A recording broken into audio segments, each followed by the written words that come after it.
Heto na, biglaan to. Ayan na, may pasabog na. Baliktaran.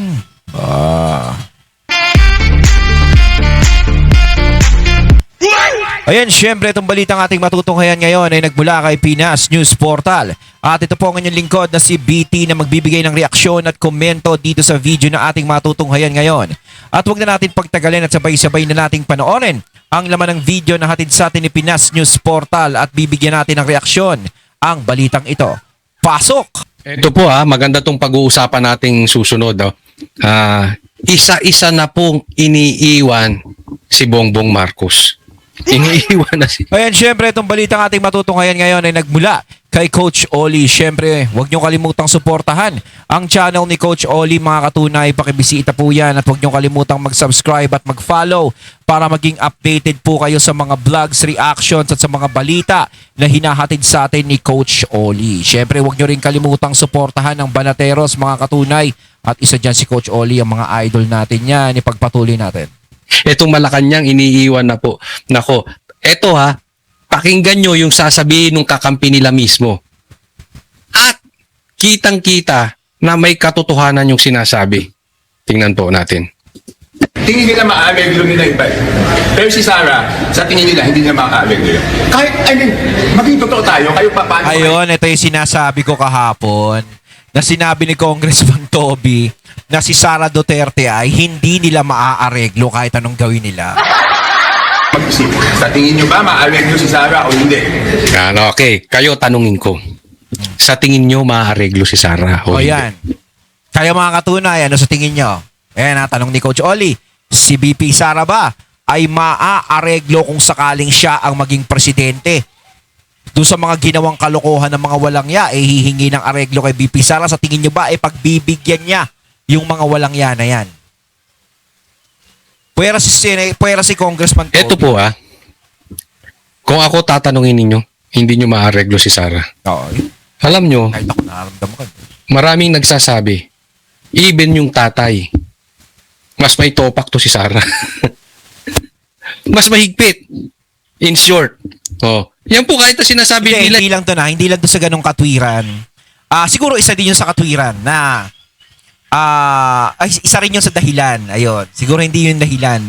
Isa rin sa dahilan. Nabubulol tuloy ako. Ayun, syempre. Isa yun sa dahilan malamang. Pero ito yung pinakamatindi sigurong dahilan din dyan. Sa tingin ba natin gano'n na lang kadali maareglo lahat-lahat ng pilak na ginawa nila sa mga Duterte. Di ba? Lalong-lalo na kay BP Sara. Tapos dinamay pa tatay niya. Sa akin, hindi. Hindi ganun kadaling maghilom yung ginawa nila sa mga Duterte. So kung meron silang kalokohang ginawa tapos lalapit sila kay BP Sara kung sakali maging presidente si BP Sara para i-absuelto sila sa kung ano-ano, bumalimbing sila ng ganyan, sa tingin ko, hindi tatanggapin ni BP Sara yun. Kahit sabihin na humingi sila ng paumanhin ng 1,000,000 beses. Ayan, sabi ni Congressman Toby. 1,000,000 beses o paulit-ulit, hindi mapapatawad ni BP Sara basta-basta yun. Dahil sa ginawa nilang pagsira sa pangalan ng mga Duterte, panggigipit sa pangalan ng mga Duterte, sa mga Duterte, hindi ganun kabilis, no? Parang makumbinsi o makumbinsi nila si BP Sara para sila ay hindi mapansin kung sakaling gawin nila yun. Na iba ito. Iba to si Sara. Hindi mo to pwedeng pakiusapan. Oo. Kaya nga naman naggugumahol. Napapansin nyo ba? Naggugumahol yung mga involved sa nakawan na hindi mapaupo si Sara. Dahil hindi nila maaareglo si Sara. Pag may sabit ka, may sabit ka. Kita nyo naman, di ba? Hindi ko na kailangan pangalanan. Pero kay Sara walang kaibigan. Tabla kung tabla. Alam natin, lalo na sa nangyari sa kanya ngayon, sigurado. Alam niya na siguro sa sarili niya kung sino yung mga taong dapat tablahin. Kaya nga sinabi ni VP Sara nun sa interview sa kanya kung ano, 'di ba, sabi niya, hindi na siya sumusuporta sa mga politiko, kumbaga pass muna siya. lampas na siya dyan. Kasi nga syempre talagang nadala talaga siya eh. Talagang madadala ka sa nangyari sa kanya eh. Kahit dyan, malaramdaman niya talaga yun eh. Pagkatapos niyang binigay ang buong pagtitiwala, di ba? Tapos ganyan lang yung gagawin sa kanya, wawalang yain lang sila.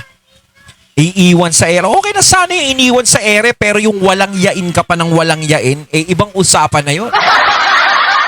Di ba? Katangian ng Duterte yan. Pag ikaw talaga may kinalaman sa kagaguhan, sa krimen, yari ka. Eh, ang daming sangkot dito sa gobyerno natin. Ang daming nakinabang sa ghost projects. Ang daming tumanggap ng maleta. Ang daming tumanggap ng folder. Milyon-milyon, yung iba bilyon pa. Pag napaupo si Sara, ang daming makukulong na politiko. Ay sigurado. Yan yung Kaya sinasabi. yan yung kinatatakutan nila, kaya ayaw nilang manalo si Sara Duterte sa pagiging presidente. Kaya hanggat may time pa sila, is hinaharang na nila yan. Gumagawa sila ng paraan, gumagawa sila ng mga kaso, kahit na ano, basta hindi makaupo si Sara Duterte. Hanggat hindi pa dumarating yung kalahatian ng 2027, kailangan mabigyan na natin ng action yan. Kailangan kahit hindi totoo ang mga pinaparatang natin sa kanya, gawin nating totoo. Dahil kapag yan nanalo, sigurado, lahat sila magbabakasyon sa Hoyo. Sigurado no mercy yung mangyayari dyan. Hindi naman yung no mercy may mangyayari mas hindi. Hindi ganun. Siguradong papanagutan nila yan. Walang are-areglo dyan. Talagang kung may kasalanan silang ginawa, siguradong 101%. O 1,000,000% din. Gaya na sinabi na si Congressman Toby. Na 1,000,000% na hindi nila maaareglo yan. Pananagutan at pananagutan nila yan. Sabi, hindi. Kaya ayaw nila si Sara. Kahit sino na lang, wag si Sara. Kasi yung iba, kayang aregluhin. Si Sara, hindi. Legit po yan. Kaya tatanungin ko, definitely no. Di ba sir, parang passing judgment naman yun sa ibang tao na pwedeng ma-elect din na presidente? Sino ba yung nagtanong na yan? Hindi ko alam kung sinong tanong. Parang kontra siya no? Parang meron pa naman mga ibang presidente, bakit si Sara Duterte lang ang ano? Di ba parang sigurado, parang sinasabi niya na sigurado na si Congressman Toby na si BP Sara ang magiging presidente. Parang yung ano na yun, reporter na yun parang bias Parang, instead na ang media ay matuwa dahil hindi paliligtasin ni Sara itong nakawan sa ghost projects na binabudgetan ni Saldico, ni Tambaluslos at saka ni Marcos para masugpo yung flood control scandal. Alam mo issue nung nagtanong. Ha?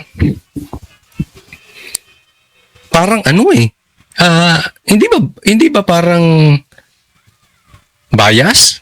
Parang hinuhusgahan natin yung tatakbong presidente dahil parang nahuhusgahan sila na maaareglo sila.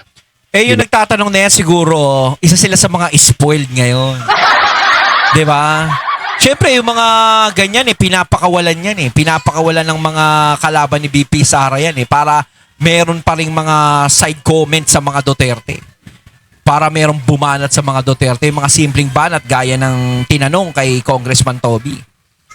'Di ba? Kahit na tipong alam na nila kung sino ang mananalo sa election sa 2028, parang iniisip nila na meron pa namang ibang mananalo na pwedeng maging presidente. Kaya nga sinasabi ko, sino pa pwede nating iharap? Ngayon kung may ihaharap naman sila na mas malakas kay Sara Duterte, bakit nagpapaka-busy sila sa pagpapa-impeach kay BP Sara?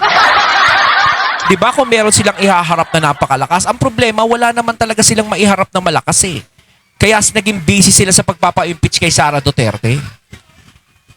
Diba? I mean, walang masama dun sa tanong. Pero parang makikita mo yung laman ng loob ng puso. Kasi kung ikaw ay talagang gusto mong maayos ang Pilipinas at malutas itong suliranin natin sa nakawan, sa korupsyon, sa mga politiko, ang unang papasok sa tanong mo, di ba dapat paano kaya masisiguro ni Sara na mananagot lahat, madami po silang nakinabang dito at kumakalat ang pera. Ganun di ba? Hindi, parang, yung tanong parang pinoprotektahan pa yung mga makakalaban ni Sara Kaya nga ako tutuusin di ba? Parang politika din yung mga media di ba? Parang politika din sila. May plastic, may hindi, may nagseservisyo, may hindi. Di ba? Kumbaga lahat sila naghahatid ng balita pero magkakatalo yan sa prinsipyo. Di ba? Kasi talagang hindi ko naman nilalahat ng mga media. Meron pa ring mga media na may prinsipyo. Mga media, gaya ng mga nagbabalita ng mga nadidinig tayo, gaya ng SMNI. Di ba?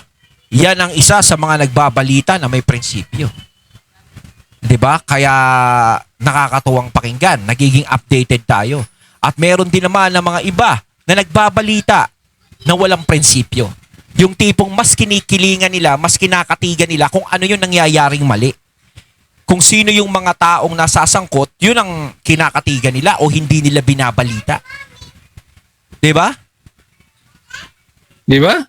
Parang doon nakapanig aking opinion lang naman yan, ha? Siyempre, I'm entitled to my own opinion, di ba? Opinion ko yun kahit kayo naman may opinion kayo Di ba kaya nga tinatanong, binabalik ko sa tao, si Sara ba pwedeng areglohin? Kaya tanong ko rin sa inyo, si Sara ba pwedeng areglohin? Ako sa tingin ko, hindi. Lagay nyo sa comment section, ano sa tingin ninyo? Pero ito matindi dito. Etong nagsisiwalat na ito, kakampi to ni Bongbong Marcos. Oo. Remember, ito pa ang campaign manager nila noong 2025 election, itong alyansa. Alyansa ni Bongbong Marcos. Alyansa ng Kainsuka. Siya yun, campaign manager. At ito, yung sinasabi na sinermo na ni Bongbong Marcos si Tambaluslos sa harap niya. Ibig sabihin, nasa inner circle itong si Chanco. Kaya mas kapanipaniwala dahil yung sinabi niya, yung impeachment ni BP Sara, yung mga pumirma tumanggap ng pera na pinatunayan din nung 18 Marines. Na kada Tsaka hearing, si Congressman Toby, di ba, gaya na sinasabi ni Coach Oli, na talagang nasa circle talaga siya. Alam niya lahat yan Alam nga namang nagsisinungaling niya si Congressman Toby. Una, talagang kamag-anak, alam ko, asawa niya o siya ba ang kamag-anak? Pero malapit sila sa mga Marcos talaga, legit. Di ba? So lahat ng sinasabi ni Congressman Toby, napakalabo namang nagsisinungaling yan. Lalong-lalo na yung pinapagalitan sila Tambi. Kaya doon lang, ito sa pinapagalitan sila Tambi na sila Tambi, ganto-ganto, ganyan. Alam na pala ni PBBM na merong kawalangyaan na mga nangyayari ng mga panahon na yun. Bakit hindi pa pinahinto? Bakit hindi itinigil? Bakit hindi niya? Na syempre ikaw, mataas na tao ka Pwede mong hawakan sa leeg yung mga yan at sabihin, hoy, itigil niyo yan. Pwede mong kastiguhin yan. Kaso hindi ganun ang nangyari. Parang napabayaan sila ng napabayaan. Kaya yan, lumaki na lumaki yung mga issue. Nung lumaki yung issue pinapasa sa mga Duterte. Kaya tingin ko si Congressman Toby, talagang legit yung mga, parang nakita ko sa kanya, legit yung mga information niya Kasi napakalabong sabihin natin na gawa-gawa lahat ng mga sinasabi niya Diba? paglabas, inaabutan ng folder. Diba? Tumutugma-tugma na. Nagko-connect the dots na. Ito po ay hindi DDS. Hindi Kakampi nyo po ito. Pero kasi, ang karakter, hindi mo pwedeng siraan yan. Pwede mong siraan ng taong bayan. Halimbawa, si Sara. Sinisiraan na magnanakaw, etc. etc. Pero deep inside, yung totoong nagsasabi ng nahahayon sa katunayan, na alam nila yung karakter ni Sara, hindi malalagyan. At nakikita naman, yung dahilan, kumokonek din kung kaya bakit binabakbakan si Sara. Marami talagang mananagot. Kaya humanda kayong mga magnanakaw kayo. Hindi lang, nung panahon ni PRRD, adik lang ang mananagot. Tsaka itong mga, isa pa, mananagot kayong mga komunista kayo. Mananagot kayong mga NPA kayo. Ayaw ni Sara yan. Sigurado, daming Pati kayong mga kurap, lagot kayo. Hindi nyo maaareglo si BP Sara. Kaya nga sigurado yan, pag nakita nilang si BP Sara, mataas-taas ang boto sa kanya sa eleksyon. Hindi pa nadideklar ang presidente si Sara Duterte, malamang ko magliparan na sa ibang bansa yung mga ano. Sigurado yan, mga katunay, maraming magtatago niya. Di ba? Tingin ko hindi. Yung iba ba, pwedeng aregluhin o hindi? O kahit hindi aregluhin, pwede bang pakiusapan para mas magandang term?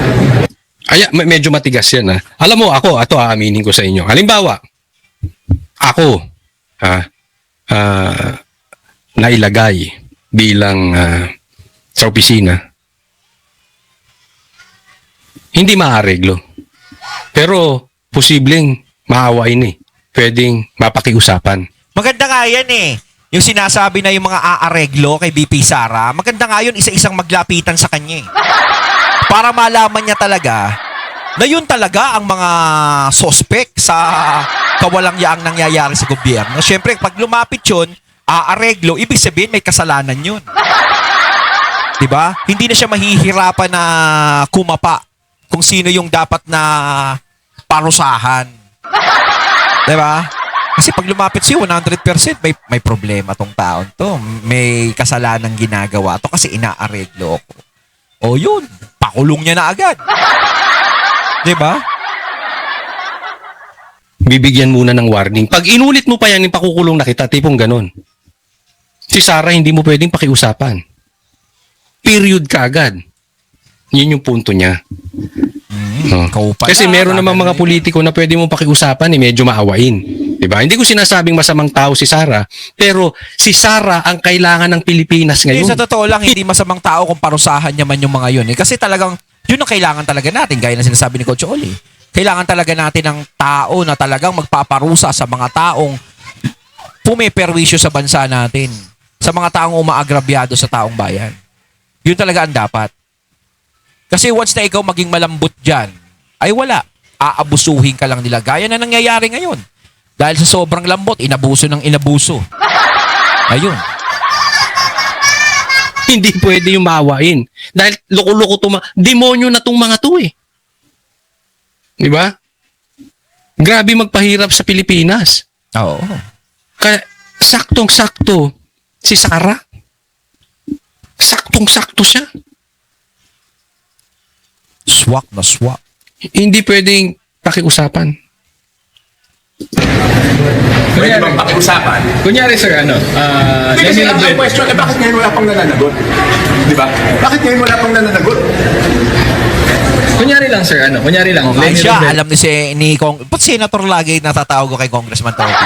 Hindi, kahit si Congressman Toby, alam niya na wala pa talagang nananagot. Di ba? Ibig sabihin ni Congressman Toby, meron pa talagang main. Meron talagang dapat managot. Parang alam din ni Congressman Toby, di ba? Sino ba? Inguso mo na nga sa amin. Or for example, Erwin Tulfo, na yung mga medyo na matunog Do you think pwede silang aregluhin or pakiusapan? Alam mo, I don't want to pass judgment on them. Pero hindi Tingnan mo yung focus nila nandoon sa kalaban. Hindi yun ang issue. Yun ang binibida nila. Dapat ang sinasabi ni Parang humahanap pa sila ng away kasi kapag nagsalita si Congressman Toby, o hindi, baka hindi natin alam, baka mamaya maaareglo. Siyempre, magagalit sa kanya yung mga tulpo, okay ko? Yung media, no? Tindi rin, no? Pag hinahanap ng away si Congressman Toby, no? Alam mo, Maintriga masyado. ang binabanggit ni Chanko, yung hindi mo siya pwedeng pakiusapan patungkol doon sa mga ghost projects, flood control scandal. Hindi yung issue ito ng yung ibang tatakbong presidente. Diba sana ang tanong paduktong doon sa ano-ano yung mga hindi pwedeng maareglo kay Sara. Hindi involve yung personality. Ang ini-involve, ang binabanggit si Lenny, si Erwin Tulfo, hindi yun. Ang issue yung corruption. Oo. Ang bihira, Saan napupunta? lang naman sila mag-isa ang magdidesisyon dyan eh. Di ba? Di ba? Hindi naman silang isa lang magdidesisyon dyan. Parang tinatanong mo ngayon, bakit ngayon wala pang nangyayari? Naareglo ba yung gobyerno o hindi? Di ba? Ayun, ang ganda nung sinabi. Pasok, di ba? Anong punto niya? Bakit ngayon wala pa rin nangyayari? Oo. Naareglo ba yung gobyerno? Or napakiusapan? Di ba? Kasi hindi lang Si Imlim Padaplis ni Congressman. isa lang daw ang magdidesisyon. Pero si Sara, hindi. Pag dinesisyonan niya yan, period ka talaga dyan. Diba? Kahit nga yung tatay, alam naman natin yung kahit nga yung tatay, hindi sinunod diba? Kung sinunod ni Sara, yung tatay niya, wala tayong problema ngayon. Walang magnanakaw na nakaupo sa mataas na posisyon. Nang dahil sa hindi sumunod si Sara sa tatay niya, kaya nakaupo yan si Marcos eh. Oo. At nakakapagnakaw si Tambaluslos. Naunawaan po natin ang ibig sabihin. Oo, kasi talagang nung mga panahon na yun, ayaw talaga ni PRRD na maging running mate si BP Sara kay PBBM eh. Talagang mas maganda pa, talagang inudyukan si BP Sara noon na tumakbo bilang presidente kasi kung tutusin, may laban din naman talaga siya eh. Pero hindi, parang tinuring niya pa rin na, kaibigan kita, Senator Amy, magtitiwala ako sa'yo, na sige, magra-running mate ako sa kapatid mo, ganyan. Nagtiwala sila eh. Kaso nga lang, kita mo yung ginawa sa kanila. 'Di ba? Lahat naman ng kabutihan, ginawa ng mga Duterte sa Marcos. Pinalibing si Apo Lakay. Lahat ng mga hindi nagawa ng mga nakaraang administrasyon, ginawa nila sa mga Marcos. Inispoiled ng mga Duterte. Kaso nga lang, tignan mo naman ang ginawa sa mga Duterte, di ba? Ang ipinalit sa kanila, ganito. Halos ibaon sila ng ibaon. Pinakulong si PRRD, kinakasuhan si BP Sara. Lahat ng mga may connection sa mga Duterte is inaano nila, di ba? Grabe. Iba po si Sara. Ibalik ko ngayon sa usapin. Ngayon ba may napapanagot? Diyan pa lang napakagandang halimbawa na. Bakit? Hindi lang isa magdidesisyon. Malay mo yung nagdidesisyon ngayon yung asawa pala. Yun. Malay mo adik yung asawa. Hindi pala sila nagdidesisyon. Bakit walang napapanagot? Malay mo nagdidesisyon yung driver. Oo. Kung tatanggap ng pera o hindi. Hindi natin alam. Diba? Hindi. Malay natin. Diba? Yung anak pala ang nagdidesisyon. Yun, no? Ayun, at ating natungayan ng video na nagmula kay Pinas News Portal at syempre natungayan natin ang boses at video na yun na binigyan natin ng reaksyon na nagmula kay Coach Oli. Kayo mga katunay, ano masasabi niyo tungkol dito? Comment lang po kayo sa comment box. So once again, I'm BT and I'm out. Peace.